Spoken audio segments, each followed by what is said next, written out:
মেয়েদের নিজস্ব কোনো চুলের ঘ্রাণ নেই, যেটা থাকে সেটা শ্যাম্পুর স্মেল।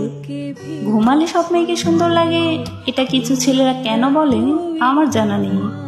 ঘুমালে সবারই মুখ তৈলাক্ত ফুলে থাকে, নিজের চেহারাই তখন নিজের ভালো লাগে না, এটাই বাস্তব। সিল্কি চুল, ফ্রেশ লুক, চোখে কাজল, গোলাপি ঠোঁট, এমন রূপেই ছেলেরা মেয়েদেরকে কল্পনা করে। বাট ট্রাস্ট মি, বাস্তবে সবসময় এমন পরিপাটি হওয়ার সময় থাকে না, থাকলেও অতটা ইচ্ছে করে না। মেয়েদের শরীরে কোনো ফুলের বাগান না যে সুরভিতে স্মেল থাকবে। মেয়েদেরও ঘাম হয়, ঘেমে একাকার হতে হয়, ঘামে, ক্লান্তিতে, চিন্তায় মুখ কালো হয়ে যায়।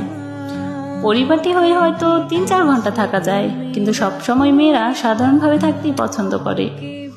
আপনারা কল্পনাতে সবসময় একটা পুতুলকে চিন্তা করেন, তারপর যখন বাস্তবে আর তাকে সেভাবে পান না, তখন আর তাকে ভালো লাগে না।